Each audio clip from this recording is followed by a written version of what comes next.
تخيل للحظة أنه داخل جسمك شبكة طرق هائلة، طرق لا تراها، لكن حياتك بتعتمد عليها كل ثانية. هالطرق اسمها الشرايين.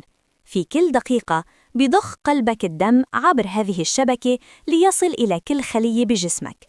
لكن المشكلة أنه هالطرق ليست محصنة دائماً، فمع مرور السنوات ممكن تبدأ بعض الأشياء الصغيرة بالتراكم داخل جدرانها، يعني مثل شيء بيشبه الصدأ لكن داخل الجسم، دهون وكوليسترول ومواد التهابية بتتجمع ببطء حتى تضيق الطريق، وهون بتبدأ مشاكل القلب. لكن المثير للاهتمام أنه بعض الأطعمة البسيطة اللي بنتناولها يومياً ممكن تلعب دور مهم في حماية هذه الشرايين، ومن بينها نوع من الحبوب الغذائية اللي تحدث عنها كثير من العلماء بالسنوات الأخيرة. فما هي هذه الحبوب وكيف يمكن أن تساعد الشرايين؟ خلونا نفهم القصة من البداية. ماذا يحدث داخل الشرايين مع مرور الوقت؟ الشرايين ليست مجرد أنابيب لنقل الدم، لكن هي أوعية مرنة ومعقدة مصممة لتتحمل ضغط الدم وتوزعه بدقة في أنحاء الجسم. لكن لما بترتفع مستويات الكوليسترول الضار LDL في الدم، ممكن تبدأ جزيئات الكوليسترول بالالتصاق بجدار الشريان. في البداية بتكون هي الترسبات صغيرة جداً لدرجة إننا ما بنشعر فيها، لكن مع مرور الوقت بتتجمع هالترسبات بشكل كبير على جدران الشرايين وبتشكل ما يسمى اللويحات الدهنية أو بلاكس. هاي اللويحات بتجعل الشريان أضيق وأقل مرونة وأكثر عرضة للانسداد، وهالحالة تعرف طبياً باسم تصلب الشرايين. وبحسب تقارير منظمة الصحة العالمية، فأمراض القلب والأوعية الدموية تعد السبب الأول للوفاة في العالم. لكن الخبر الجيد هو أنه كتير من هالحالات مرتبطة بنمط الحياة والتغذية، وهون بيجي دور الطعام الذي منختاره كل يوم. الكوليسترول ليس كله سيء. لما بيسمع الناس كلمة كوليسترول غالباً بيعتقدوا أنه مادة ضارة بالكامل، لكن الحقيقة أكثر تعقيد. فالجسم بيحتاج الكوليسترول لصنع بعض الهرمونات وفيتامين د وأغشية الخلايا. لكن المشكلة ليست في الكوليسترول نفسه، بل في توازن أنواعه. للكوليسترول نوعين رئيسيين: الكوليسترول الضار LDL، وهو اللي ممكن يترسب داخل الشرايين، والكوليسترول الجيد HDL، اللي بيساعد على نقل الكوليسترول الزائد من الدم إلى الكبد للتخلص منه. فلما بيرتفع مستوى كوليسترول LDL كثير وبينخفض مستوى كوليسترول HDL، بيبدأ الخطر بالظهور، وهون بيجي دور الألياف الغذائية. لماذا الألياف مهمة لصحة القلب؟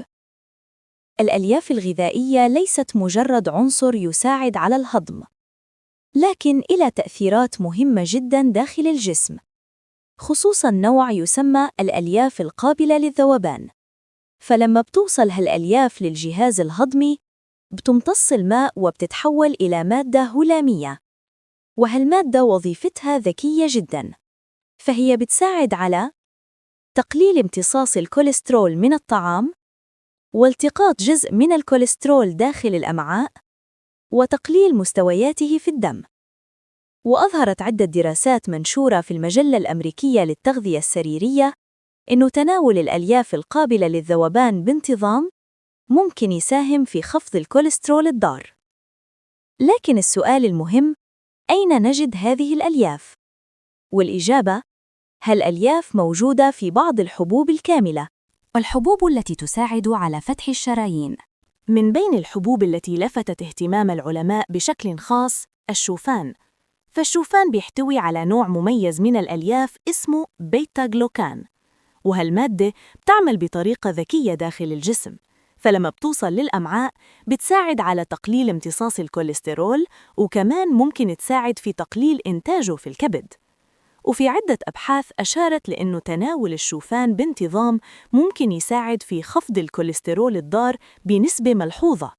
لها السبب، أعلنت هيئة الغذاء والدواء الأمريكية أنه ألياف الشوفان قد تساعد في تقليل خطر الإصابة بأمراض القلب عند تناولها ضمن نظام غذائي صحي. لكن الشوفان ليس الخيار الوحيد، هناك أيضاً حبوب مفيدة أخرى مثل الشعير والقمح الكامل والكينوا وخليط من عدة حبوب. هذه الحبوب غنية أيضاً بالألياف والمعادن ومضادات الأكسدة، وكلها عناصر بتدعم صحة القلب والشرايين. لماذا الحبوب الكاملة أفضل من الحبوب المكررة؟ هناك فرق كبير بين الحبوب الكاملة والحبوب المكررة، فلما بيتم تكرير الحبوب بتم إزالة أجزاء مهمة منها مثل النخالة والجنين، وهيدول أكثر الأجزاء الغنية بالألياف والمعادن. لهالسبب الخبز الأبيض أو الأرز الأبيض بيحتوي على قيمة غذائية أقل مقارنة بالحبة الكاملة أو الأسمر. أما الحبوب الكاملة فبتحتفظ بكل مكوناتها الطبيعية، مما يجعلها أكثر فائدة للجسم. أطعمة أخرى تدعم صحة الشرايين. الحبوب وحدها ليست كافية، فصحة القلب تعتمد على نمط غذائي متكامل. ومن أهم الأطعمة اللي بتدعم صحة الشرايين الخضروات الورقية مثل السبانخ، والمكسرات مثل اللوز والجوز، وزيت الزيتون، والأسماك الغنية بالأوميغا 3، والفواكه الغنية بمضادات الأكسدة مثل التوت. وهالأطعمة بتساعد على تقليل الالتهاب في الجسم وتحسين مرونة الشرايين ودعم صحة الدورة الدموية. وأظهرت عدة دراسات إن الأنظمة الغذائية مثل النظام الغذائي المتوسطي ترتبط بانخفاض خطر أمراض القلب. هل يمكن أن تتحسن الشرايين بعد الإصابة؟ في فكرة منتشرة بين الناس إنه إذا تأذت الشرايين خلص ما في رجعة، لكن الحقيقة مو بهالبساطة. الجسم عنده قدرة غريبة على التكيف، وفي بعض الحالات ومع تغيير نمط الحياة ممكن الشرايين تتحسن جزئياً، مو فجأة ومو بسرعة، لكن مع الوقت تقليل الكوليسترول، تحسين الغذاء والحركة اليومية كلها أشياء ممكن تخفف من تراكم الدهون وتحسن من مرونة الشرايين. كأنك عم تنظف الطريق تدريجياً، مو لازم يصير مثالي، لكن ممكن يصير أفضل، وهذا لحاله فرق كبير. العادات التي تضر بالشرايين. في المقابل، هناك بعض العادات اليومية اللي ممكن تسرع تلف الشرايين، ومن أهمها التدخين، قلة الحركة، تناول الدهون المشبعة بكثرة، الإكثار من السكريات، والتوتر المزمن. وهالعوامل ممكن تؤدي إلى ارتفاع الكوليسترول الضار وزيادة الالتهابات في الجسم وتسريع تصلب الشرايين. ولهيك الحفاظ على صحة القلب ما بيعتمد فقط على الطعام، لكن بيعتمد على أسلوب حياة كامل. إشارات بسيطة قد يخبرك بها جسمك. المشكلة إنه الشرايين ما بتحكي بصوت عالي، لكن أحياناً الجسم بيعطي إشارات صغيرة، ممكن تكون تعب سريع بدون سبب واضح، ضيق نفس خفيف، أو برودة بالأطراف. هاي الإشارات مو دائماً معناها مشكلة خطيرة، لكنها تذكير إنه الجسم عم بيحاول يقول شيء. الفكرة مو إنك تقلق، الفكرة إنك تنتبه، لأنه الاكتشاف المبكر دائماً أسهل وأخف وأهدأ. كيف نقي أنفسنا من تصلب الشرايين؟ المشكلة مع الشرايين إنها ما بتوجع بالبداية، ما في إنذار واضح، ما في ألم مباشر، كل شي بيصير بهدوء وببطء شديد. لذلك الوقاية هون مو خيار إضافي، هي الأساس. بس الفكرة الغريبة إنه الوقاية ما بدها خطوات معقدة. أحياناً أبسط العادات اليومية هي اللي بتصنع الفرق. مثلاً مو ضروري تغير حياتك بالكامل، بس ممكن تبدأ بشي صغير، تبدل الخبز الأبيض بخبز حبوب كاملة، تضيف طبق شوفان بسيط للفطور بدل وجبة سريعة، تمشي نص ساعة باليوم حتى لو على مراحل، وتخفف شوي من السكريات، مو لأنك مجبور، بس لأنه جسمك ما بيحتاج هالكمية. في شغلة كمان كتير ناس ما بينتبهوا لها، التوتر. الضغط النفسي المستمر مو بس بيأثر على مزاجك، هو فعلياً ممكن يزيد الالتهابات بالجسم ويأثر على صحة الشرايين مع الوقت. لهيك أحياناً الهدوء بحد ذاته وقاية. والفكرة الأهم إنه الشرايين ما بتتأثر بيوم أو يومين، هي نتيجة سنوات من العادات الصغيرة. نفس الشيء، التحسن كمان بيجي بهدوء. خطوة صغيرة اليوم ممكن تحميك بعد سنين بدون ما تحس حتى. النصيحة الذهبية: إذا كنت بتبحث عن خطوة بسيطة لدعم صحة قلبك، ابدأ بإضافة الحبوب الكاملة إلى نظامك الغذائي اليومي، مثل طبق شوفان في الإفطار أو خبز مصنوع من القمح الكامل، لأنه هالتغييرات الصغيرة ممكن تصنع فرق كبير مع مرور الوقت.